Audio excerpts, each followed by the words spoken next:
Okay, I think we can get started. Hello, everyone. This is Casey. I'm here with Yannick. We're Q community moderators, and we like to welcome you to the latest Q AMA community call. Today, we'll be discussing oracles with Igor from Orally Network. I'm going to invite him to the stage. We have a few questions for him today.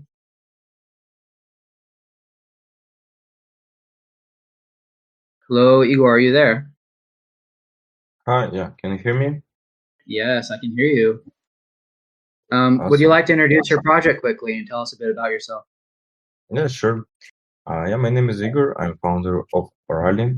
Orally is decentralized oracles, and we built it for 1 year, and it's provide like on-chain, fully on-chain oracles for EVM compatible chains.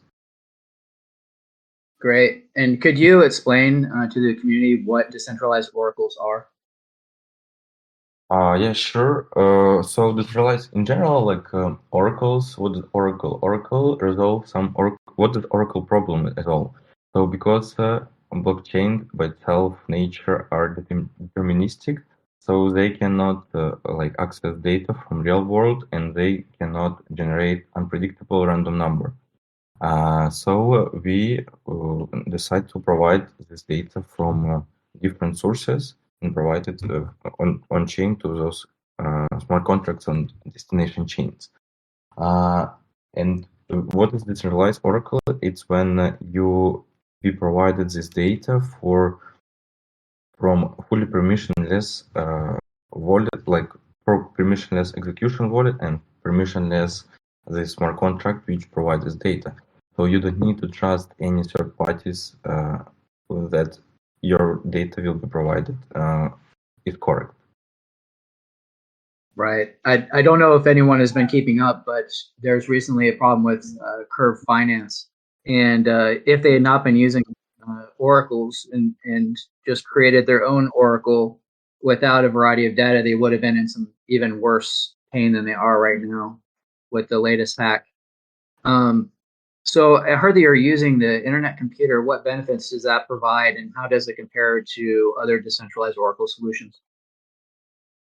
Yeah, actually, when we discovered the power of like some features that internet computer provide, we just realized that we can build it fully on chain, and it was like the main idea vision how we can build it. So they provide some unique features like DTG, storing private key, crypto technology on fully on chain. So they host like on different nodes, different part of private key, which I will able to use in smart contract to sign some transaction or some data. And also they have like HTTP out calls, which help us to send this data like a transaction to different chains. And under the hood heartbeat system, we make a possibility to make like cron executions. So we just utilize all of this feature and like make this happen, make this done that launching Oracle work. Yeah, I'm really excited about what you're doing and the fact that we get to have this call because it is state-of-the-art technology, what you're doing and utilizing the internet computer to get data from the internet and process it, send it to different chains that are EVM. So could you please explain how does Orally Network provide randomness to smart contracts and what are the use cases for that feature? Yeah, sure. Like on ICP, there is execution layer, and randomness are generated on this layer. So each round of execution, it generates like BLS signature, which fully unpredictable, and we generated like applied to transaction signed with permissionless wallet and sent to our subscriber to exactly some smart contract on, for example, on Ethereum blockchain. And this contract already get it and make some business logic what they need to be done. So it's useful for some gamify projects or others which need to execute some raffles, I don't know, or NFT projects, marketplaces, when need to have some lottery randomness and to execute some stuff. Okay, so the oracles not only provides data to smart contracts from outside the chain and real world data, but also can provide randomness. Um, Yeah. could you please list some use cases for decentralized oracles when it comes to DeFi on Q? Yeah, if you're talking about DeFi, it could be used for lending protocols, DEXs, synthetic assets, real-world assets, insurance. So anywhere when people need some real-world data for their business logic. Also, it used, as I told before, for gamify project. So people needs to have mostly in crypto space now using price feeds, but we're gonna provide any other type of data. So for now, a lot of decentralized applications have a problem that if they need some specific data for their applications, they need to host and develop in-house solution for that. So we want to provide like our flexible tools, which will help those decentralized application, and they will be able to focus more on chain logic, not like off-chain services. Mm. So what kind of information are you providing to contracts now on Q? Do you have pricing for different assets, or what information is being communicated currently? Yeah, currently for Q we provide like Bitcoin, Ethereum, and stablecoins price feeds and randomness right now. But randomness as example, so people which will need like projects which will need to use randomness, they need to set up their own subscription to trigger like exactly their smart contract. Right now we have just like a historical randomness contract which show how historically it's executed, and just for example to test to see how it works. Yeah. Okay, so developers would subscribe to your Oracle data feeds. Is that how it works? Yeah, for now, for example, price feeds, we've set up a smart contract on QChain, and we updated from our side, from our oracles on ICP. We set up automation, and it provides data like in each hour right now, but it could be like setting up. And it just updating this contract on Q, and other projects will be able just to query this contract and that's all. Okay. And what does the future look like for Orally Network? And are you going to have a native token on Q? We don't really decide it yet, but maybe in the future we will. So like just it will be announced. But right now we just focused on other things. Yeah. Mm-hmm. And how can the Q community learn more about your project and what you're doing? From like I have a Twitter, and in the description of my profile in Discord, you can check it out. And yeah. Okay. All right. We have a little extra time. Are you open to a couple extra questions? Sure. Okay. Um, what challenges do oracles face in maintaining trust and authenticity of the data that they provide? Like, how do you know that the data is real? Are you getting the data from multiple sources? Yeah, actually, it's a good question. We just like our permission test based on that we have a fully on-chain smart contract logic with permissionless wallet, and we have a different amount of sources for each data.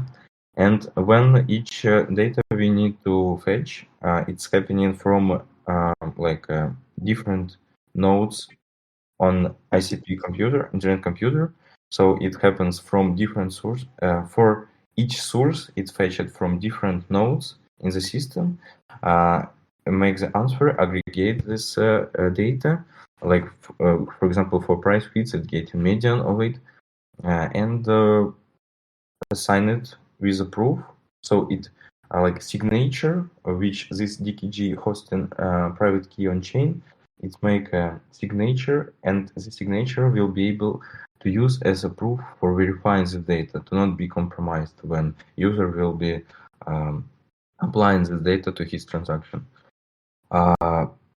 Yeah, so in this case, you don't need to trust to this Oracle itself because it's happening like a logic, like a smart contract. We just execute what inside of code of it is. Okay. Have you considered using your network to provide machine learning AI data to smart contracts, or any other innovative solutions that you're considering? Yeah, sure. As I told, we want to focus not only on price feeds or like stocks prices. We want to focus in the future more on any different type of data. So it could be like an AI data or weather forecast or whatever data need for business logic on the destination contract. So people will be able to set up different sources from one data, and we will be able to use it like in efficient way, as I told, with this approach with proof and verifier or in just an automation flow. Yeah, and it could be any type of data. But of course, there is if any type of data, we will need to aggregate it somehow. Uh, so it's like in researching this feature in research. Right. One thing that really excites me about the future of oracles and their applications is that, the NFT market is a bit stagnant right now. We've been through a bear market, and I think one of the things that can really promote the adoption of NFTs again is dynamic NFTs. So connecting an oracle or oracle data to an NFT, so it can change over time based off of like sports statistics or the weather or Yeah. um, different data like that. It's really cool how that could interact in either a collection or even a game. Yeah, actually, it is an awesome use case. Yes, I agree. Like it, yeah, it could depend on any type of different events which happen in real world, and yeah, updated on chain. Cool. Okay. I'm looking. I don't see any questions from the community. Is there anything else you'd like to talk about?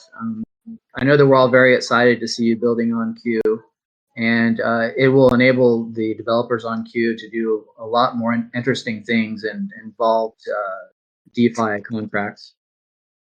So what is the future of Orly on Q? We want to make integration with some projects which come into Q and need oracles.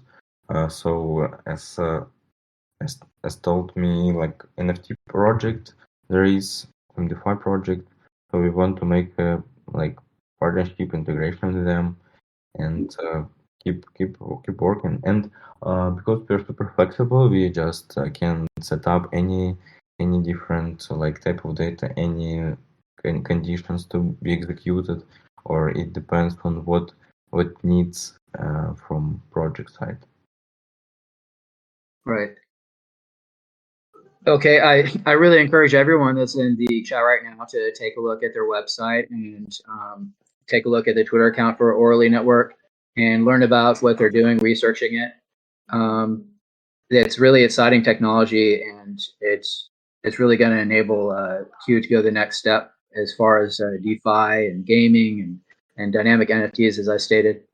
So I'm really excited. I'm sure the community is also really excited about having you on board as a partner and developing on Q. And I appreciate you coming out and speaking with us today. Yeah, thank you so much. It was an awesome conversation. Yeah, thank you. If there's no further questions from the community, I'm going to go ahead and end the call today. Okay. We'll talk to you next time, Igor. Thank you for coming out. Yeah, thank you. Till next time. Bye.